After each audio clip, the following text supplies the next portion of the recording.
जंगे जमल के बाद मुआविया ने इस मौके का फायदा उठाकर पावर हासिल करने की कोशिश की। ये मुआविया वही शख्स था जिसे नबी सल्लल्लाहु अलैहि वसल्लम ने बद्दुआ दी थी। नबी सल्लल्लाहु अलैहि वसल्लम ने फरमाया था, अल्लाह करे इसका पेट कभी न भरे, जिसके बाद ये इतना खाता था कि इससे खड़ा भी नहीं हुआ जाता था। ये बैठकर खुतबा दिया करता था, जबकि खड़े होकर खुतबा देना नबी सल्लल्लाहु अलैहि वसल्लम की सुन्नत थी। इसने सबसे पहले नबी सल्लल्लाहु अलैहि वसल्लम की इस सुन्नत को तब्दील किया था। जैसा कि नबी सल्लल्लाहु अलैहि वसल्लम ने फरमाया था कि मेरी सुन्नत को सबसे पहले बनु उमैया का एक इंसान बदलेगा, जो कि मुआविया था। मुआविया खिलाफत हासिल करना चाहता था और इसके दिल में पावर की लालच थी। इसी वजह से जब इमाम अली अलैहिस्सलाम ने खिलाफत संभालते ही करप्ट गवर्नर्स को हटाना शुरू किया तो मुआविया ने हटने से मना कर दिया और इसने इमाम अली अलैहिस्सलाम को खलीफा मानने से इनकार कर दिया और हजरत उस्मान की शहादत को बहाना बनाकर इमाम अली अलैहिस्सलाम के खिलाफ खड़ा हो गया। इमाम अली अलैहिस्सलाम ने पहले इसे समझाने की कोशिश की, क्योंकि इमाम अली अलैहिस्सलाम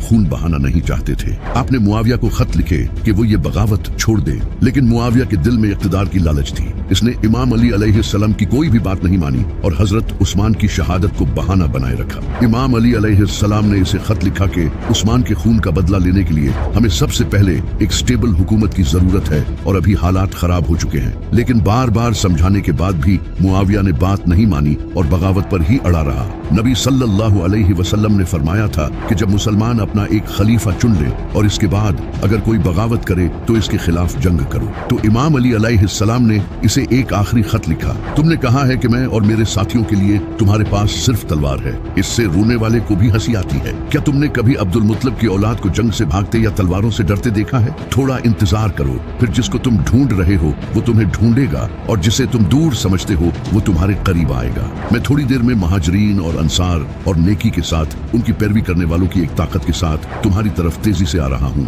इनकी तादाद बहुत होगी और इनकी खाक चारों तरफ फैलेगी। वो अपने कफन पहने होंगे और इनकी सबसे ज्यादा ख्वाहिश अल्लाह से मुलाकात की है। इनके साथ बद्र की जंग में हिस्सा लेने वालों की औलादें होंगी और इनके पास हाशमी तलवारें होंगी जिनकी कटाई तुम अपने भाई मामू, अपने दादा और रिश्तेदारों के मामले में देख चुके हो। तुम समझते हो कि तुम उस्मान के खून का बदला लेने निकले हो। यकीनन तुम जानते हो कि उस्मान का खून कैसे बहाया गया था। अगर तुम इसका बदला लेना चाहते हो तो वहीं से बदला ले लो। मैं देख रहा हूँ कि जब जंग तुम्हें अपने दांतों से काट रही है तो तुम इस तरह रो रहे हो जैसे ऊंट भारी बोझ तले रोता है।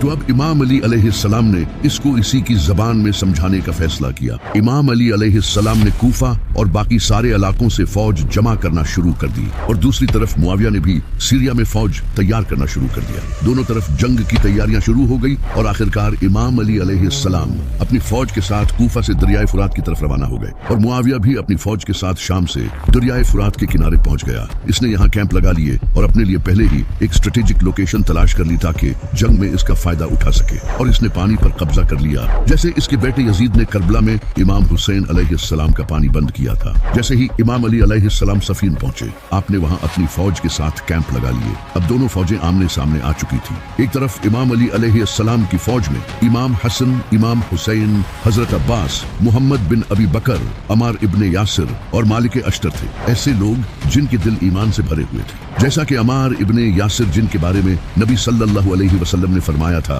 कि अमार की जुबान को अल्लाह ने शैतान से पाक कर दिया है। ये 93 साल की उम्र में भी इमाम अली अलैहिस्सलाम के साथ जंग लड़ने खड़े थे। और दूसरी तरफ सारे जालिम और फासिक थे। एक बार मस्जिद नबवी की तामीर हो रही थी तो सारे सहाबी एक एक पत्थर उठा कर ले जा रहे थे, जबकि अमार इब्ने यासिर रज़ियल्लाहु तआला अन्हा 2 पत्थर उठा कर ले जा रहे थे। जिसे देखकर नबी सल्लल्लाहु अलैहि वसल्लम अमार इब्ने यासिर रज़ियल्लाहु तआला अन्हा के पास आए और इनके कपड़े झाड़कर कहा, अफसोस अमार, तू दीन की इतनी खिदमत कर रहा है लेकिन तुझे एक बागी जमात कत्ल करेगी। तू इन्हें जन्नत और अल्लाह की तरफ बुलाएगा और वो तुझे दोज़ख की तरफ बुलाएगी। जब मुआविया की फौज में लोगों ने देखा कि अमार इब्ने यासिर इमाम अली अलैहिस्सलाम के साथ हैं तो उन्होंने मुआविया से कहा, ये हम क्या कर रहे हैं? नबी सल्लल्लाहु अलैहि वसल्लम ने तो फरमाया था कि अम्मार को बागी जमात कत्ल करेगी और हम अम्मार के मुखालिफ हैं। तो मुआविया ने बेवकूफी भरा जवाब दिया। इसने कहा, वो जंग के आखिर में हमारे साथ आ जाएगा। जब इमाम अली अलैहिस्सलाम ने देखा कि मुआविया ने पानी पर कब्जा कर लिया है तो इमाम अली अलैहिस्सलाम ने पूरी ताकत ताकत के साथ हमला किया और इसकी फौज को भगा दिया। इसके बाद जब मुआविया ने ये देखा तो इसने मरवान से कहा, अब हमारा क्या होगा? पानी पर तो अब अली का कब्जा है। तो मरवान ने कहा, फिक्र मत करो, वो अली है, वो ऐसा नहीं करेगा। तभी एक घुड़सवार मुआविया की फौज के सामने आया और इसने कहा, पानी अल्लाह ने अपनी मखलूक पर हलाल किया है, अली इसे हराम नहीं कर सकता। ये जंग तकरीबन 3 दिन तक जारी रही। इमाम अली अलैहिस्सलाम ने 3 दिनों तक अपनी फौज में सबको हमला करने से रोके रखा, जहां मुआविया की फौज हमला करती रही और इमाम अली अलैहिस्सलाम की फौज के लोग जख्मी होते रहे। लेकिन इमाम अली अलैहिस्सलाम ने फिर भी इन्हें हमला करने से रोके रखा। इमाम हसन, इमाम हुसैन और दूसरे लोग आकर इमाम अली अलैहिस्सलाम से कहते रहे कि इस तरह तो हमारे लोग शहीद होते रहेंगे। तो फिर इमाम अली अलैहिस्सलाम ने 2 रकात नमाज पढ़ी और अल्लाह से दुआ की, ऐ अल्लाह, मैंने पूरी कोशिश की कि खून न बहे, लेकिन अब मेरे पास कोई चारा नहीं। तो इसके बाद इमाम अली ने हमले का हुक्म दिया, जिसके बाद अम्मार इब्ने यासिर रज़ी अल्लाह तआला अन्हा तलवार लहराते हुए बहादुरों की तरह लड़े। तभी एक इंसान अबू गादिया ने अम्मार इब्ने यासिर को देखा और इसने छुपकर मौका देखकर अम्मार इब्ने यासिर रज़ी अल्लाह तआला अन्हा पर पीछे से वार करके इन्हें शहीद कर दिया। जैसे ही अम्मार इब्ने यासिर रज़ी अल्लाह तआला अन्हा की शहादत की खबर फैली तो अमर बिन आस मुआविया के पास आया और इसने मुआविया से कहा, अम्मार को तो हमने शहीद कर दिया, जबकि नबी सल्लल्लाहु अलैहि वसल्लम ने फरमाया था कि अम्मार को एक बागी जमात कत्ल करेगी। तो मुआविया आगे से कहता है कि अमर तो ऊंट की तरह अपने ही पेशाब में फिसल रहा है, यानी क्या तुम लोगों को ये बताना चाहते हो कि अली हक पर है और हम बागी हैं, और अम्मार को तो अली ने कत्ल किया है, न वो इसे जंग में लाता और न अम्मार कत्ल होता। तो इमाम अली अलैहिस्सलाम ने इस पर मुआविया को कमाल का जवाब दिया। इमाम अली ने फरमाया, तो क्या हमजा का कातिल नबी सल्लल्लाहु अलैहि वसल्लम थे कि ना वो इन्हें जंग में ले जाते और ना वो शहीद होते। मुआविया को पता था कि वो बगावत कर रहा है, लेकिन इसके दिल में ताकत की लालच थी। तो एक दिन ये जंग रात तक जारी रही, जिससे बहुत खून बहा और मुआविया की फौज को बहुत नुकसान हुआ, जिससे मुआविया की फौज अब बहुत कमजोर हो चुकी थी। तो इमाम अली अलैहिस्सलाम की फौज के कमांडर मालिक अश्तर, जिनकी एक आंख में तीर लगा था और वो अपनी आंख पर मास्क पहने रखते थे, वो अपनी पूरी फोर्स के साथ मुआविया के कैंप्स की तरफ बढ़े, जहां मुआविया छुपकर ये सब कर रहा था। मालिक अश्तर एक के बाद एक जालिम को चीरते गए और मुआविया के खेमे तक पहुंच गए। जब मुआविया ने ये देखा तो वो डर गया और अब इसे पता चल चुका था कि अब ये नहीं बचेंगे। तो इन्होंने एक चाल चली और अपने नेज़ों पर कुरान उठा लिया और कहने लगे, हम ये मसला कुरान से हल कर लेते हैं। जब इमाम अली अलैहिस्सलाम ने ये देखा तो आपको पता चल गया कि ये इनकी चाल है।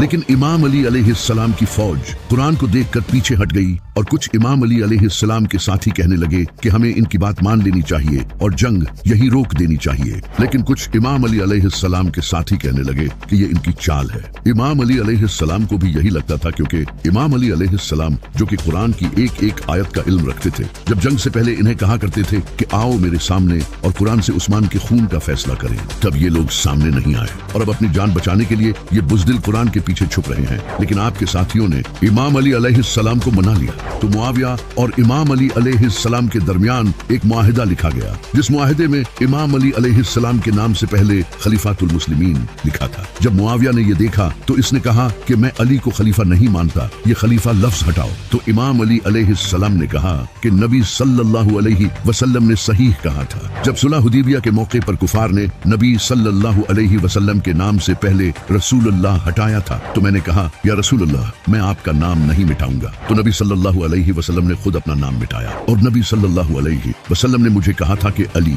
एक दिन तुझे भी अपने लिए ऐसा ही करना पड़ेगा। तो इसके बाद इमाम अली ने भी अपने नाम से खलीफातुल मुस्लिमीन को मिटा दिया। इसके बाद जब इमाम अली अलैहिस्सलाम जंगे सफीन से वापस आ रहे थे तो रास्ते में दरियाए फुरात के पास इमाम अली अलैहिस्सलाम ने एक जगह रुककर अपने साथियों से कहा कि ये वही जगह है जहां मेरे बेटे हुसैन का खून बहाया जाएगा। इसके बाद वापस आकर दोनों तरफ से एक एक इंसान भेजा गया। इमाम अली अलैहिस्सलाम इब्ने अब्बास को भेजने लगे तो मुआविया ने कहा, हम इसे नहीं मानेंगे, ये तो अली का रिश्तेदार है, किसी और को भेजा जाए। और उन्होंने अबू मूसा अल अशरी को बुलाया, जिन्हें सही तरह से बात करना नहीं आता था। इमाम अली अलैहिस्सलाम की तरफ से अबू मूसा अल अशरी गए और मुआविया की तरफ से अम्र बिन आस सामने आया और ये दोनों अर्दुन में मुआहदा करने के लिए मिले, जहां अबू मूसा अल अशरी ने कहा कि मुसलमान अली और मुआविया दोनों को छोड़कर इनकी जगह कोई नया खलीफा चुनते हैं। ये तो बिल्कुल ऐसा था कि कोई इंसान आपकी जमीन छीन रहा हो और आप इससे लड़ रहे हो, तभी कोई इंसान आकर कहे कि तुम दोनों इस जमीन को छोड़ो और इसे हम किसी तीसरे बंदे को दे देते हैं, तो आपको इस पर कितना गुस्सा आएगा। तो मुआविया की तरफ से आए हुए अमर बिन आस ने इस बात को मान लिया। अमर बिन आस ने अबू मूसा से कहा, तुम ऐलान करो कि अली और मुआविया